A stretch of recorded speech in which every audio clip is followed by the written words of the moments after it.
हाँ जी, नमस्कार सभी साथियों का क्यूज कंपटीशन क्लासेज की इस ऑनलाइन प्लेटफॉर्म पर मैं अंकित भार्गव आप सभी बच्चों का हार्दिक अभिनंदन करता हूं, स्वागत करता हूं विद्यार्थियों। जैसा कि आपने थंबनेल में देखा है, जीरो से हीरो वाली जो साइकोलॉजी की क्लास है उस क्रम को, उस श्रेणी को हम आगे बढ़ाते हुए साथियों आज हम पढ़ने वाले हैं बाल विकास। आज हम क्या पढ़ने वाले हैं साथियों? बाल विकास। पिछली दो वीडियो में साथियों हमने क्या क्या पढ़ लिया है? पिछली दो वीडियो में हमने मनोविज्ञान की उत्पत्ति पढ़ लिया है साथियों। क्या पढ़ लिया है? मनोविज्ञान की उत्पत्ति पढ़ा था साथियों, उत्पत्ति पढ़ा है। उसके अलावा हमने साथ में क्या पढ़ा है साथियों?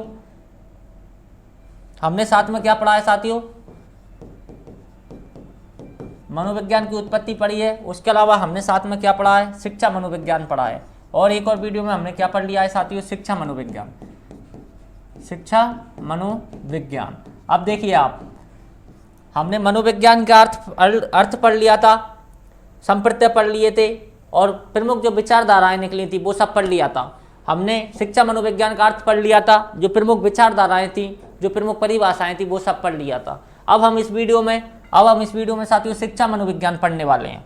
बाल विकास क्या पढ़ने वाले हैं साथियों? बाल विकास पढ़ने वाले हैं। शिक्षा मनोविज्ञान तो हमने पढ़ लिया था, क्या पढ़ने वाले हैं? बाल विकास पढ़ने वाले हैं कि किस तरह बालक के विकास का संप्रत्यय मनोवैज्ञानिकों के जहन में आया, किस तरह बालक के विकास को लेकर वे चिंतित होने लगे और किस तरह बालक के विकास को लेकर जो है एक क्रम बढ़ता गया और मनोवैज्ञानिक आते गए और अवधारणाएं देते गए। तो चलिए साथियों शुरू करते हैं हमारी इस जीरो से हीरो वाली जो क्लास है उसको। हम जो बाल विकास का चैप्टर पढ़ने वाले हैं उसमें देखिए सर्वप्रथम मैं आपको समझाऊं। सर्वप्रथम साथियों एक मनोवैज्ञानिक आते हैं जिनका नाम है कॉमेनियस। क्या नाम है साथियों? कॉमेनियस जो मनोवैज्ञानिक होते हैं वो बालक के विकास के लिए सोचते हैं। सर्वप्रथम बालक के विकास के लिए सोचते हैं। कौन सोचते हैं साथियों? कॉमेनियस क्या करते हैं साथियों? प्रयोग करते हैं। कॉमेनियस एक स्कूल खोलते हैं जिसको बालवाड़ी बोलते हैं साथियों। स्कूल ऑफ इन्फेंसी उन्होंने उस स्कूल का नाम दिया था। कॉमेनियस जो महोदय हैं वो स्कूल खोलते हैं, स्कूल ऑफ इन्फेंसी उसको बोला जाता है। बालवाड़ी विद्यालय जर्मनी में खोलते हैं साथियों। और वो बालक को क्या है साथियों? अध्ययन करवाने का प्रयास करते हैं, सिखाने का प्रयास करते हैं। जब उन्हें ये महसूस होता है कि बालक इंटरेस्ट नहीं ले रहा है सीखने में, तो वह एक विचार देते हैं। क्या कहते हैं साथियों? विचार देते हैं। वो कहते हैं कि जो पुस्तकें हैं उनको रंग दिया जाए, मतलब जो संप्रत्यय, जो परिभाषाएं, जो तथ्य चल रहे हैं उससे संबंधित वहाँ चित्र बनाया जाए। तो सर्वप्रथम चित्रित पुस्तकें भी किसने बनाई साथियों? कॉमेनियस ने। कॉमेनियस से विचार निकला बालक के विकास को लेकर। जब वो स्कूल प्रारंभ करते हैं, स्कूल ऑफ इन्फेंसी प्रारंभ करते हैं, वहाँ से एक विचार निकल के आया है। और वो विचार किस तरह पेस्टोलॉजी, टाइडमैन और अन्य श्रीमती हरलॉक वुडवर्थ बर्क महोदय के जहन में होते हुए किस तरह परिभाषाओं में परिवर्तित होता हुआ चला गया, इस बारे में हम चर्चाएं करेंगे साथियों। तो देखिए साथियों हम शुरू करते हैं। सबसे पहले मनोवैज्ञानिक आते हैं, नाम है साथियों कॉमेनियस। क्या नाम है साथियों? कॉमेनियस जो महोदय हैं 1628 ईस्वी में बालवाड़ी विद्यालय खोलते हैं। कॉमेनियस के द्वारा क्या खोला गया साथियों? बालवाड़ी विद्यालय खोला गया। बच्चों को पढ़ाने का एक, या बच्चों को शिक्षित करने का, या हम कहीं बच्चों को सिखाने का एक संस्था खोली गई। क्या खोला गया साथियों? बालवाड़ी विद्यालय खोला गया, जिसको उन्होंने नाम दिया स्कूल ऑफ इन्फेंसी। क्या कहा गया साथियों?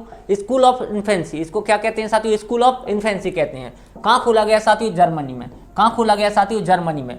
तो कॉमेनियस जो मनोवैज्ञानिक थे, कॉमेनियस मनोवैज्ञानिक ने सर्वप्रथम बालवाड़ी खोला जिसको स्कूल ऑफ इन्फेंसी बोलते हैं। कहाँ खोला साथियों? जर्मनी में। जब इन्होंने ये बालवाड़ी जो विद्यालय खोला, इसके बाद इन्होंने पाया कि बच्चे जो इंटरेस्ट नहीं ले रहे हैं, बच्चे रुचि नहीं रख रहे हैं किसमें साथियों? सीखने में। तो इन्होंने क्या किया? जो पुस्तकें थी उनको रंगवाया। तो सर्वप्रथम चित्रित पुस्तकें 1657 ईस्वी में इन्होंने चित्रित पुस्तकें बनाई। किसने बनाई साथियों? कॉमेनियस ने बच्चों पढ़ाई में इंटरेस्ट लें, बच्चे सीखने में इंटरेस्ट लें, इसलिए क्या किया? चित्रित पुस्तकें। जो हम पुस्तकें देखते हैं साथियों, कोई तथ्य चल रहा है उसके पास में उसका फोटो होता है, ये सब किसने प्रारंभ किया साथियों? कॉमेनियस ने। तो चित्रित पुस्तकें किसने बनाई? कॉमेनियस ने। वहीं पेस्टोलॉजी इनके इस प्रयोग से, इनके इस जो प्रारंभ इन्होंने जो किया था उससे प्रभावित होते हैं। और पेस्टोलॉजी अपने 3.5 वर्षीय जो पुत्र होता है उसके विकास क्रम पर अध्ययन करना प्रारंभ करते हैं। पेस्टोलॉजी क्या करते हैं साथियों? अपने ही पुत्र पर, 3.5 वर्षीय पुत्र पर क्या करते हैं साथियों? अध्ययन प्रारंभ कर देते हैं। तो देखिए पेस्टोलॉजी जो मनोवैज्ञानिक आते हैं साथियों, पेस्टोलॉजी इन्होंने अपने 3.5 वर्षीय पुत्र पर 1734 ईस्वी में अध्ययन प्रारंभ किया। उसके विकास को समझते हुए बेबी बायोग्राफी पुस्तक लिखी। पेस्टोलॉजी ने क्या किया साथियों?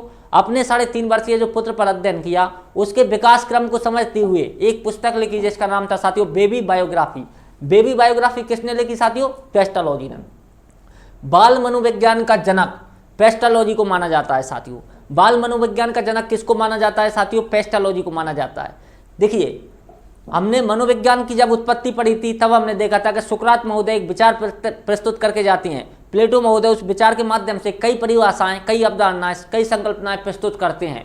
उसके बाद अरस्तु आते हैं जो प्लेटो के शिष्य होते हैं, वो उन अवधारणाओं पर कार्य करना प्रारंभ करते हैं। ठीक ऐसे ही कॉमिनियस विचार प्रस्तुत करते हैं, बालवाड़ी विद्यालय खोलते हैं, चित्रित पुस्तकें करवाते हैं। कॉमिनियस उनके विचार से प्रभावित होकर पेस्टालॉजी अपने ही पुत्र पर अध्ययन करना प्रारंभ कर देते हैं। तो अध्ययन यहाँ भी इन्होंने अध्ययन करना या कार्य करना प्रारंभ किया, इसलिए इनको क्या माना जा रहा है साथियों? जनक माना जा रहा है। वहां अरस्तु को जनक क्यों माना जा रहा था साथियों? क्योंकि अरस्तु ने भी क्या किया था साथियों? आत्मा के अध्ययन पर प्रारंभ किया था, आत्मा का अध्ययन करना प्रारंभ किया था। किसने? अरस्तु ने। तो पेस्टालॉजी ने अपने ही पुत्र पर अध्ययन करना प्रारंभ किया, 3.5 वर्षीय पुत्र पर, और बेबी बायोग्राफी नाम की एक पुस्तक लिखी, और इसलिए इनको क्या कहा जाता है? बाल मनोविज्ञान का जनक कहा जाता है साथियों। बाल मनोविज्ञान का जनक कहा जाता है। किसको कहा जाता है साथियों? पेस्टालॉजी को। अब आप बिल्कुल भी कंफ्यूज मत होना। अब आप क्या है साथियों? बिल्कुल भी कंफ्यूज मत होना। अब मैं एक बार आपको समझाऊं, अब मैं देखिए आपको एक बार समझाऊं। आपसे पूछा जाए साथियों, आपसे क्या पूछा जाए? मनोविज्ञान का जनक पूछा जाए आपसे, मनोविज्ञान का जनक आपसे पूछा जाए साथियों, आधुनिक मनोविज्ञान का जनक।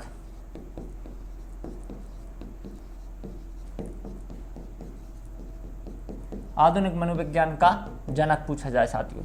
आपसे पूछा जाए शिक्षा मनोविज्ञान का जनक, शिक्षा मनोविज्ञान का जनक। आपसे पूछा जाए बाल मनोविज्ञान का जनक,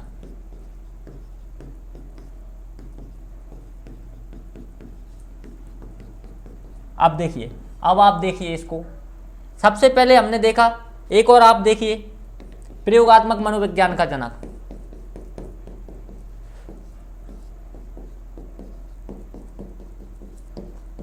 मनोविज्ञान का जनक। अब देखिए आप, सबसे पहले हमने कौन देखे साथियों?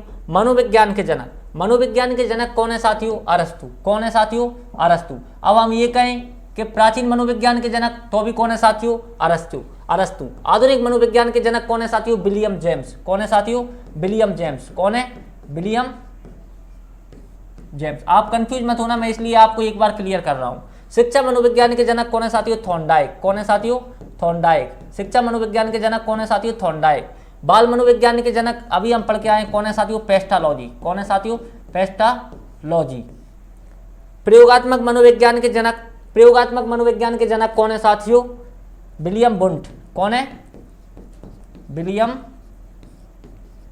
वुंट। अब आप कंफ्यूज मत होना साथियों। देखिए, मनोविज्ञान के जनक अरस्तु हैं। सुकरात महोदय आते हैं, एक विचार देते हैं, संकल्पना देते हैं, उस विचार के आधार पर कई परिभाषाएं प्रस्तुत होती हैं जो प्लेटो महोदय करते हैं। प्लेटो से प्रभावित होकर अरस्तु उस पर अध्ययन करना प्रारंभ करते हैं, उन परिभाषाओं पे। इसलिए अरस्तु को क्या कहते हैं हम साथियों? मनोविज्ञान का जनक, या हम कहीं प्राचीन मनोविज्ञान का जनक किसको कहते हैं साथियों? अरस्तु को कहते हैं। वहीं दूसरी तरफ आधुनिक मनोविज्ञान का जनक विलियम जेम्स को कहते हैं। क्यों कहते हैं साथियों? क्योंकि इन्होंने द प्रिंसिपल ऑफ साइकोलॉजी नाम की जो पुस्तक थी वो लिखी, मतलब प्रिंसिपल के सिद्धांतों को समझाया, साइकोलॉजी के सिद्धांतों को समझाया। किसने समझाया साथियों? विलियम जेम्स ने समझाया। तो इसलिए इनको क्या है साथियों? आधुनिक मनोविज्ञान का हम क्या कहते हैं? जनक कहते हैं। भाई थॉर्नडाइक आते हैं, शिक्षा के क्षेत्र में इन्होंने प्रयोग करना प्रारंभ किए। थॉर्नडाइक ने शिक्षा के क्षेत्र में प्रयोग करना प्रारंभ किए। ये रूसो, ये प्रकृतिवादी थे। इस्माइल एक पुस्तक थी, उससे ये बहुत प्रभावित हुए थे। ये मैंने आपको नहीं पढ़ाया, लेकिन मैं आपको लिखा दूंगा। तो थॉर्नडाइक ने क्या किया? शिक्षा के क्षेत्र में बेहद प्रयोग किए। जॉन डीवी इनके समर्थक बने, इसलिए इनको क्या कहते हैं साथियों? शिक्षा मनोविज्ञान का जनक बोलते हैं। पेस्टालॉजी कॉम्युनियस के विचारों से प्रभावित हुए और अपने ही पुत्र पर अध्ययन करना प्रारंभ किया। इन्होंने भी क्या किया साथियों? अध्ययन करना प्रारंभ किया। इसलिए इनको क्या है? बाल मनोविज्ञान का जनक बोला जाता है। प्रयोगात्मक मनोविज्ञान का जनक विलियम वुंट को बोला जाता है, क्योंकि इन्होंने जर्मनी के लिप्जिंग नामक शहर में क्या की थी साथियों? मनोविज्ञान की प्रथम प्रयोगशाला स्थापित की थी। तो ये आपका जो था कंसेप्ट, ये आप कंफ्यूज मत होना, ये आप एक ही पेज पर लिख लेना, आपको आराम से याद रह जाएगा। यदि कंसेप्ट आपका क्लियर है तो ये याद करने में आपको कोई वो दिक्कत नहीं होने वाली है। तो मैं आपको यही तो समझा रहा था कि कि बाल मनोविज्ञान का जनक पेस्टोलॉजी को क्यों बोला जाता है, क्योंकि इन्होंने अपने ही पुत्र पर अध्ययन करते हुए बेबी बायोग्राफी नाम की एक पुस्तक लिखी। उस पुस्तक जो पुस्तक लिखी थी साथियों, वो उस पुस्तक में उन्होंने बालक के विकास क्रम को समझाया कि किस तरह बालक का विकास क्रम चलता जाता है। किसने समझाया साथियों? पेस्टोलॉजी ने। अब देखिए आप, सर्वप्रथम बालक के विकास को लेकर जो विचार बेबी बायोग्राफी के माध्यम से आगे बढ़ा, उसी के परिणाम स्वरूप बाल मनोविज्ञान का जन्म हुआ, बाल मनोविज्ञान का जन्म हुआ साथियों। इसलिए हम क्यों पेस्टोलॉजी को बाल मनोविज्ञान का जनक बोलते हैं, क्योंकि इन्होंने जो बेबी बायोग्राफी में जो विचार लिखे, जो कंसेप्ट लिखे, उसी के आधार पर बाल जो मनोविज्ञान था वो विकास क्रम की ओर चलता गया, आगे आगे बढ़ता गया। इसलिए पेस्टोलॉजी को बाल मनोविज्ञान का जनक बोला जाने लगा। ये आपको याद होना चाहिए। अब देखिए, एक ये टाइडमैन नहीं है साथियों, टाइडमैन। क्या नाम है साथियों इनका? टाइडमैन नाम है। क्या नाम है? टाइडमैन। देखिए आगे देखिए, टाइडमैन नाम है साथियों इनका, टाइडमैन। अब देखिए, पेस्टोलॉजी की जो पुस्तक थी बेबी बायोग्राफी, तो पेस्टोलॉजी के लेख को जर्मनी के बाल रोग विशेषज्ञ ने पढ़ा। बाल रोग विशेषज्ञ कौन है साथियों? टाइडमैन। पेस्टोलॉजी का जो लेख था उसको जर्मनी के ही बाल रोग विशेषज्ञ यानी टाइडमैन ने पढ़ा। टाइडमैन ने पढ़ा एवं समझा तथा इसके आधार पर बाल चिकित्सा का विचार की धारणा, देखिए इसके आधार पर बाल चिकित्सा के विचार की धारा का विकास टाइडमैन ने किया। अब टाइडमैन ने क्या किया साथियों के बालकों के चिकित्सालय खोलना चाहिए, अलग से बालकों का क्या खोलना चाहिए साथियों? चिकित्सालय खोलना चाहिए, क्योंकि उनका जो विकास क्रम है वो बिल्कुल डिफरेंट होता है वयस्क से, उनका जो अध्ययन है वो बिल्कुल डिफरेंट होता है। तो इसलिए इन्होंने क्या किया, पेस्टोलॉजी के लेख को जर्मन के ही बाल रोग विशेषज्ञ ने पढ़ा, अर्थात हम कहें एक डॉक्टर ने पढ़ा जो बाल रोग विशेषज्ञ था, पढ़ा एवं समझा तथा इसके आधार पर उन्होंने बाल चिकित्सा के विचारधारा का विकास टाइडमैन ने किया। ये आपको याद होना चाहिए, ये आपको क्या है साथियों? याद होना चाहिए। अब देखिए आगे, अब श्रीमती हरलॉक आती हैं। श्रीमती हरलॉक इन सब की बातों को जो है खत्म कर देती है, इन सब की बातों को काटने का प्रयास करती हैं। श्रीमती हरलॉक कहती हैं, क्योंकि यहाँ से जो चलता आ रहा था पेस्टोलॉजी से, पेस्टोलॉजी कह रहे थे बाल विकास पढ़ो, बाल विकास पढ़ो, बाल विकास ये है, बाल विकास ये, पेस्टोलॉजी ये कह रहे थे। मतलब पेस्टोलॉजी क्या कह रहे थे? बाल मनोविज्ञान का जिनको जनक बोलते हैं हम, वो क्या कह रहे थे कि बालक का जो विकास है वो कब से प्रारंभ हो रहा है साथियों? जन्म के बाद से प्रारंभ हो रहा है। पेस्टोलॉजी हुए, टाइडमैन हुए, ये सब ये कह रहे थे। लेकिन श्रीमती हरलॉक एक अवधारणा प्रस्तुत करती हैं। श्रीमती हरलॉक कहती हैं कि 19वीं सदी में पहली बार हरलॉक ने यह विचार दिया कि बालक का जो विकास है ना वो गर्भकाल से प्रारंभ होता है। बालक का विकास कहाँ से प्रारंभ हो जाता है साथियों? गर्भकाल से। अर्थात आप सब लोग क्या कर रहे हो, आप सब लोग बालक के विकास को कहाँ से बता रहे हो? जन्म के बाद से, कि जन्म के बाद ही बालक का विकास प्रारंभ होता है। जबकि श्रीमती हरलॉक इसको काटते हुए कहती हैं कि आप सब झूठ बोल रहे हो, बालक का जो विकास क्रम है वो कहाँ से प्रारंभ हो जाता है साथियों? गर्भकाल से ही प्रारंभ हो जाता है। इसके लिए श्रीमती हरलॉक जी कहती हैं कि जब गर्भावस्था होती है तो 6 महीने के शिशु का पेट में मटकना, तो वो मटक कैसे रहा यदि उसका विकास नहीं हुआ है? तो इसके लिए ये अवधारणा देती हैं। कौन देती हैं? श्रीमती हरलॉक। श्रीमती हरलॉक कहती हैं कि आप बाल विकास को, जो बाल विकास आप पढ़ रहे हो, बाल विकास को आप कहाँ से पढ़ रहे हो? कि जन्म हो गया उसके बाद आप पढ़ रहे हो, तो जन्म होने के बाद बालक का विकास नहीं हुआ है। बालक का विकास तो गर्भावस्था से ही प्रारंभ हो गया था। उसके हाथ बने होंगे, हृदय बना होगा, शरीर बना होगा, बाल उगे होंगे या नाक बनी होगी, तो बालक का विकास तो कहाँ से प्रारंभ हो गया साथियों? गर्भावस्था से प्रारंभ हो गया। इसलिए गर्भावस्था से बालक का विकास का अध्ययन करना चाहिए। कौन कहती हैं साथियों? श्रीमती हरलॉक। तो श्रीमती हरलॉक एक विचार प्रस्तुत करती हैं। 19वीं सदी में पहली बार हरलॉक ने यह विचार दिया कि बालक का विकास गर्भकाल से ही प्रारंभ हो जाता है। अब श्रीमती हरलॉक के इस विचार से क्रो एंड क्रो प्रभावित होते हैं और क्रो एंड क्रो एक प्रतिक्रिया करते हैं। क्रो एंड क्रो भी एक जो अवधारणा प्रस्तुत करते हैं। क्या अवधारणा प्रस्तुत करते हैं? क्रो एंड क्रो कहते हैं कि गर्भावस्था से लेकर, क्रो एंड क्रो क्या कहते हैं साथियों? गर्भ अवस्था से लेकर जन्म के बाद किशोर अवस्था तक का अध्ययन ही क्या है साथियों? बाल विकास है।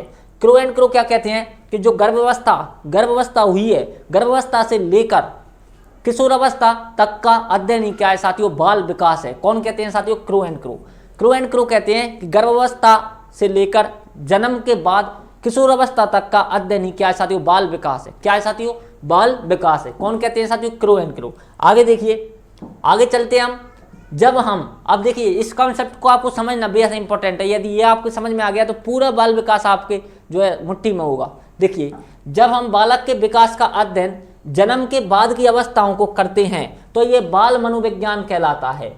मतलब यदि किसी बच्चे का जन्म हो गया उसके बाद उसका अध्ययन प्रारंभ किया है तो वो क्या होगा साथियों, बाल मनोविज्ञान। अर्थात हम उसके मन की स्थिति को पढ़ रहे हैं, उसके व्यवहार की स्थिति को पढ़ रहे हैं, वो क्या है साथियों, बाल मनोविज्ञान। उसके विकास की स्थिति को नहीं पढ़ रहे हम। विकास की स्थिति को हम कब पढ़ सकते हैं, जब हम उसका अध्ययन कहाँ से करें साथियों, गर्भावस्था से लेकर किशोर अवस्था तक करें तो उसको क्या बोला जाएगा साथियों, बाल विकास बोला जाएगा। वही परिभाषा ये है कि जब हम बालक के विकास का अध्ययन जन्म के बाद की अवस्थाओं को लेकर करते हैं तो ये बाल मनोविज्ञान कहलाता है। जन्म के बाद कर रहे हैं तो क्या है साथियों, बाल मनोविज्ञान कहलाता है। लेकिन जन्म से पूर्व अर्थात हम कहीं गर्भावस्था से करते हैं तो ये बाल विकास कहलाता है, क्योंकि श्रीमती हरलॉक ने क्या अवधारणा दी कि बालक का विकास तो गर्भावस्था से ही प्रारंभ हो जाता है, गर्भ में बालक हिलने लगता है, पोषण प्राप्त करता है। इस तरह के जब कंसेप्ट सामने आए तो ये कंसेप्ट क्लियर होने लगे कि बालक का विकास गर्भावस्था से लेकर किशोरावस्था तक है और बाल मनोविज्ञान जन्म के बाद से किशोरावस्था तक है। ये आपका कंसेप्ट क्लियर होना चाहिए। अब देखिए, जब ये परिभाषा, ये कंसेप्ट चल रही थी तब बर्क एक मनोवैज्ञानिक आते हैं। बर्क मनोविज्ञान परिभाषा प्रस्तुत करते हैं कि जन्म से पूर्व की अवस्था से लेकर, मतलब जन्म हुआ है उससे पहले की अवस्था से लेकर किशोरावस्था तक का अध्ययन ही बाल विकास होता है। देखिए, बर्क महोदय कहते हैं कि जो जन्म होने वाला है, जन्म की पूर्व की अवस्था से लेकर, मतलब जो किशोरावस्था से लेकर, जन्म की पूर्व की अवस्था से लेकर मतलब गर्भावस्था से लेकर और किशोरावस्था तक का अध्ययन क्या है साथियों, बाल विकास होना चाहिए। क्या होना चाहिए साथियों, बाल विकास होना चाहिए। ये कौन कहते हैं साथियों, बर्क महोदय कहते हैं। जब ये सब कंसेप्ट चल रहे थे तब स्टेनली हॉल एक व्यक्ति हैं। स्टेनली हॉल बाल विकास को लेकर आंदोलन प्रारंभ कर देते हैं कि बालक का विकास होना चाहिए, इसका सही क्रम होना चाहिए, बालक की सही रणनीति होनी चाहिए। तो स्टेनली हॉल ने 1893 ईस्वी में अमेरिका में बाल विकास आंदोलन की शुरुआत की। इन्हें बाल विकास आंदोलन का क्या बोला जाता है साथियों, जनक बोला जाता है। बाल विकास आंदोलन का क्या बोला जाता है साथियों, जनक बोला जाता है। अब इसमें एक और लिख लीजिए, बाल विकास आंदोलन के जनक, बाल विकास आंदोलन के जनक, बाल विकास आंदोलन के जनक कौन है साथियों, स्टेनली हॉल। क्या नाम है, स्टेनली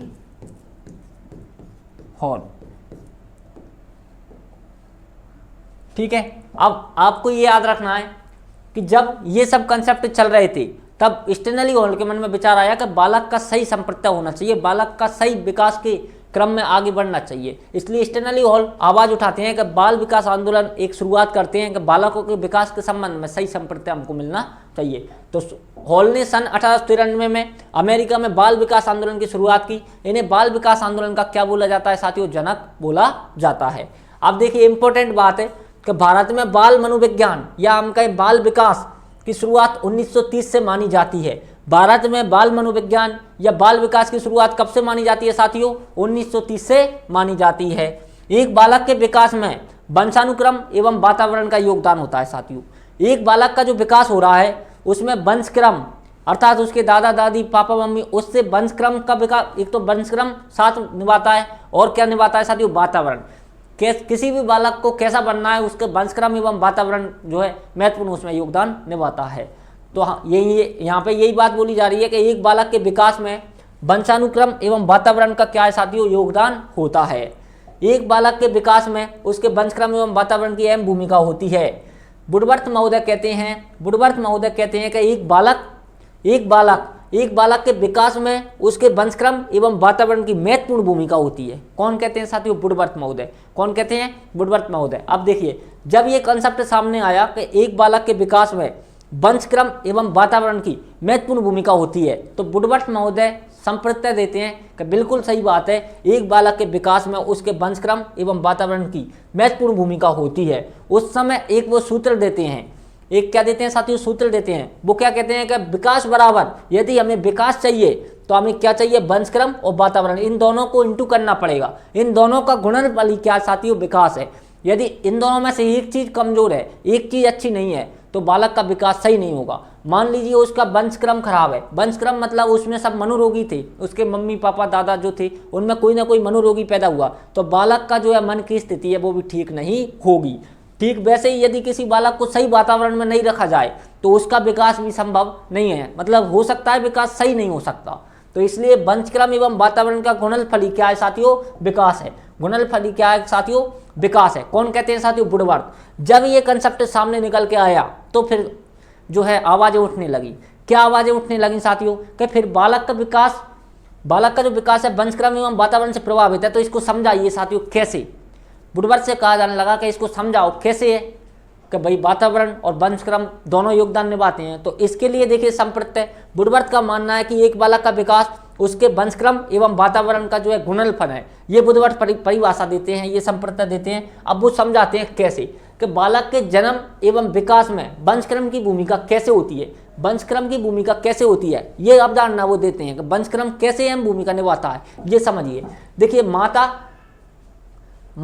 और पिता के मेल से बच्चे का जन्म होता है, शिशु का जन्म होता है साथियों। तो हम वंशक्रम पढ़ रहे हैं, हम क्या पढ़ रहे हैं साथियों, वंशक्रम क्या होता है साथियों, माता पिता से पीढ़ी दर पीढ़ी गुणों का संतान में आगमन ही क्या है साथियों, वंशक्रम है। मतलब जो माता पिता में गुण होते हैं भाई किस में आते हैं साथियों, संतान में आते हैं। इसी को क्या बोला जाता है साथियों, वंशक्रम बोला जाता है। इसी को क्या बोला जाता है, वंशक्रम। तो वंशक्रम की क्या परिभाषा है, कि माता पिता से पीढ़ी दर पीढ़ी गुणों का संतानों में आगमन ही क्या कहलाता है साथियों, वंशक्रम कहलाता है। अब जब इस पे सवाल उठेगा कैसे समझाइए, तो वुडवर्थ क्या देते हैं साथियों, वुडवर्थ एक कंसेप्ट निकाल के लाते हैं। वुडवर्थ कहते हैं कि देखिए, एक जो शरीर है, एक शिशु के निर्माण में कितने गुणसूत्र चाहिए साथियों, 46 चाहिए। कितने चाहिए साथियों, 46। एक शिशु के निर्माण में 40 गुणसूत्र चाहिए होते हैं। उन 40 गुणसूत्रों में से 23 गुणसूत्र माता से आते हैं साथियों, और 23 किससे आते हैं, पिता से आते हैं। वुडवर्थ महोदय कहते हैं कि एक मानव के शरीर का, एक शिशु के निर्माण के लिए कितने गुणसूत्र चाहिए साथियों, 40 चाहिए। उन 40 में से 23 माता से आते हैं और 23 किससे आते हैं साथियों, पिता से आते हैं। अर्थात मैं आपसे ये कहूँ कि एक शिशु के निर्माण में कितने गुणसूत्रों की भूमिका होती है साथियों, 46। कितने की होती है, 40 की। यदि मैं आपसे ये कहूँ कि उसमें माता का योगदान कितना होता है साथियों, 23, और पिता का योगदान कितना होता है साथियों, 23। दोनों के 23 जो गुणसूत्र है साथियों, संयुक्त कोष में एकत्रित होते हैं, वहाँ कितने हो जाते हैं साथियों, 40। ये कंसेप्ट जो है निकल के सामने आया। ये कंसेप्ट क्या है साथियों, निकल के सामने आया। इनको क्या बोलते हैं साथियों, जो गुणसूत्र है इनको क्या बोलते हैं, जनन कोष बोलते हैं। क्या बोलते हैं, जनन कोष, या फिर हम कहीं जनन कोष बोलते हैं। पिता से आए तो उसको पितृकोष बोलेंगे, और माता से जो गुणसूत्र आए हैं उसको क्या बोलेंगे साथियों, मातृकोष बोलते हैं। तो ये कंसेप्ट वुडवर्थ के द्वारा दिया गया। ये कंसेप्ट ये समझिए आप, साइंटिफिक दिया गया। क्या कंसेप्ट दिया गया, कि भाई बालक का जो विकास है वो वंशक्रम से प्रभावित होता है। कैसे प्रभावित होता है, कि माता पिता जैसे होते हैं, बालक की जो मनोवृत्ति है वो भी साथियों वैसी ही हो जाती है। एक बालक के जन्म के लिए, एक शिशु के जन्म के लिए 40 गुणसूत्रों की आवश्यकता होती है, जिनमें से 23 गुणसूत्र माता से आते हैं और 23 गुणसूत्र साथियों किससे आते हैं, पिता से आते हैं। पिता से जो गुणसूत्र आते हैं उनको पितृकोष बोला जाता है। जनन कोष तो दोनों का कॉमन बात है। पिता से जो आते हैं उनको क्या बोला जाता है साथियों, पितृकोष, और माता से जो आते हैं उनको मातृकोष बोला जाता है। और ये संयुक्त कोष में एकत्रित हो जाते हैं 40 गुणसूत्र, हाँ एकत्रित हो जाते हैं साथियों संयुक्त कोष में। संयुक्त कोष को क्या बोलते हैं साथियों, हम जायकोट, इसको जायकोट भी बोला जाता है साथियों। तो संयुक्त कोष में ये एकत्रित हो जाते हैं 46 गुणसूत्र, ये आपको याद रखना है। अब देखिए, एक कोशिका से हमारे जीवन की शुरुआत होती है, साथियों, एक कोशिका से हमारे जीवन की शुरुआत होती है, तथा संयुक्त कोष का आकार एक सुई के नोक के बराबर होता है साथियों। एक कोशिका से हमारे जीवन की शुरुआत होती है, एवं संयुक्त कोष का जो आकार है साथियों किसके नोक के बराबर होता है, एक सुई की नोक के बराबर होता है। यह आपको याद रखना है। अब शरीर के निर्माण में गुणसूत्रों की संख्या साथियों 44 है। मैं आपको अभी समझाऊंगा। शरीर के निर्माण के लिए कितने गुणसूत्र चाहिए साथियों, 44। और लिंग निर्धारण में कितने गुणसूत्र चाहिए साथियों, 2। और कुल गुणसूत्र कितने चाहिए साथियों, जीवन के लिए कुल गुणसूत्र कितने चाहिए साथियों, 46। अब मैं आपको समझाता हूं कैसे। देखिए, शरीर के निर्माण में गुणसूत्रों की संख्या कितनी है, 44। कितनी है, 44। और लिंग निर्धारण में गुणसूत्रों की संख्या कितनी है, 2। मतलब XX और XY, इन दोनों गुणसूत्रों में से एक एक गुणसूत्र आता है X और Y, या फिर कौन कौन से आते हैं, X या X आएंगे। तो ये दोनों क्या करते हैं साथियों, लिंग निर्धारण करते हैं, मतलब लड़का या लड़की, ये कंसेप्ट क्लियर करते हैं। XX या XY, जब लड़का या लड़की, ये कंसेप्ट जो है क्लियर करते हैं। कौन से गुणसूत्र, X और जो Y गुणसूत्र है। तो हमारे शरीर के निर्माण के लिए कितने चाहिए साथियों? 44। और जबकि हमारे जो लिंग निर्धारण के लिए अर्थात लड़का या लड़की उसके लिए कितने चाहिए साथियों? 2 चाहिए, एक्स या वाई। ये दोनों मिलाकर क्या है साथियों? लिंग निर्धारण करते हैं। ये आपको याद रखना है। जिसमें से आपको याद रखना है कि जीवन की शुरुआत के लिए कितने चाहिए? 46। जीवन की शुरुआत के लिए कितने चाहिए? कुल 46। जिसमें से शरीर के निर्माण के लिए आपसे अलग पूछे तो कितने चाहिए साथियों? 44। 2 घटाएंगे ना। और यदि आपसे पूछे लिंग निर्धारण के लिए तो कितने चाहिए? 2। ये आपको कंसेप्ट याद होना चाहिए, ये कंसेप्ट याद होना चाहिए। ये देखिए साइंस का थोड़ा चैप्टर है, ये आपका साइंस का पर्यावरण अध्ययन में एक चैप्टर है,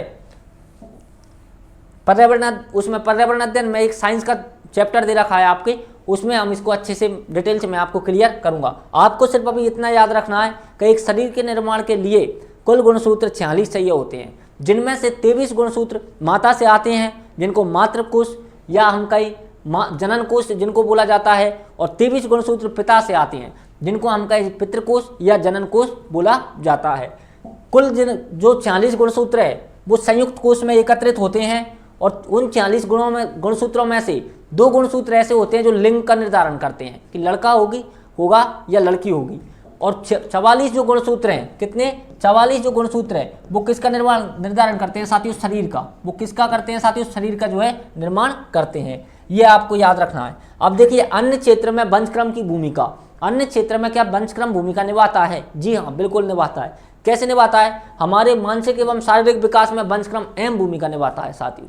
यदि हमारे परिवार में कोई मनोरोगी हुआ होगा, कोई दिवालिया हुआ होगा, तो ज़्यादातर आसार रहते हैं कि किसी न किसी पीढ़ी में वह गुण देखने को मिलता है।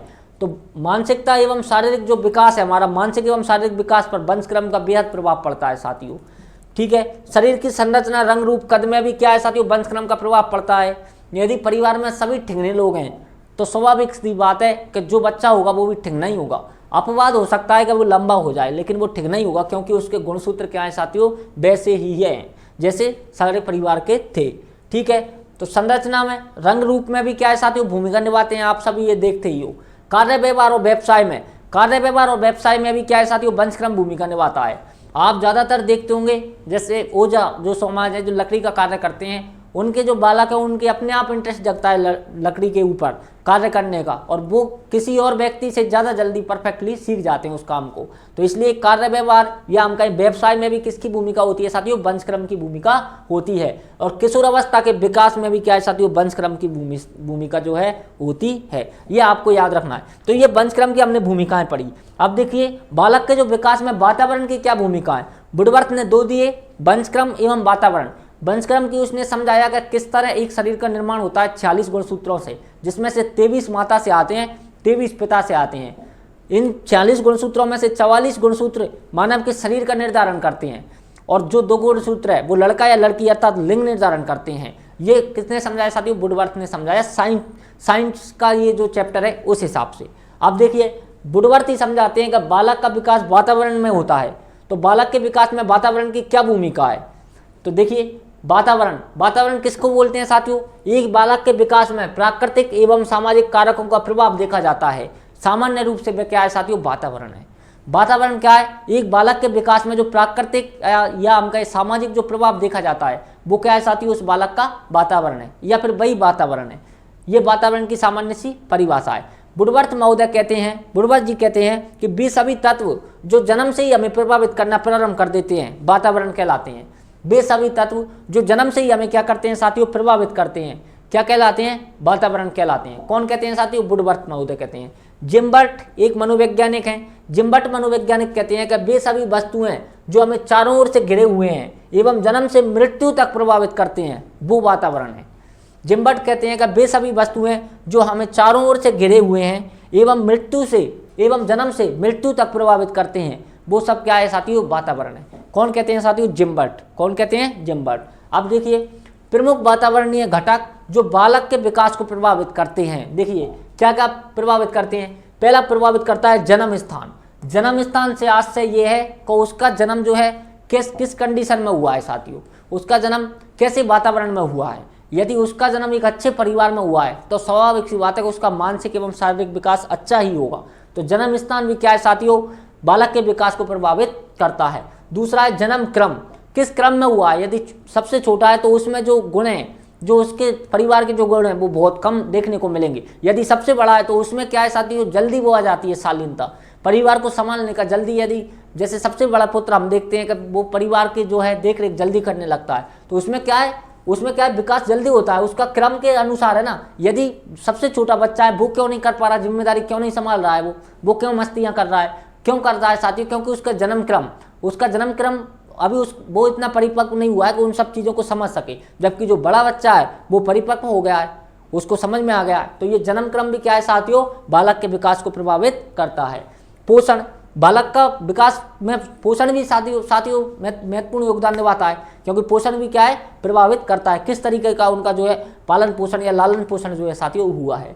खेल का मैदान प्रभावित करता है। मित्र मंडली, कैसे मित्र हैं उनके, उस हिसाब से बालक का विकास क्रम बढ़ता जाएगा। जैसे मित्र होंगे उस दिशा में उसका विकास बढ़ता जाएगा। और विद्यालय का वातावरण भी साथियों क्या है, बालक के विकास को प्रभावित करता है। परिवार का वातावरण, उसके परिवार का माहौल कैसा है, परिवार का माहौल लड़ाई झगड़े वाला है, हिंसा वाला है, तो वो व्यक्ति भी ऐसा ही बनेगा। परिवार का माहौल शांतिपूर्ण है, शांति प्रिय है, तो वह बालक भी ऐसा ही बनेगा। तो परिवार का वातावरण। और भौगोलिक वातावरण तो जो हमारे आसपास है, सांस्कृतिक सभी समाज वगैरह, इन सब से भी बालक क्या है, प्रभावित होता है।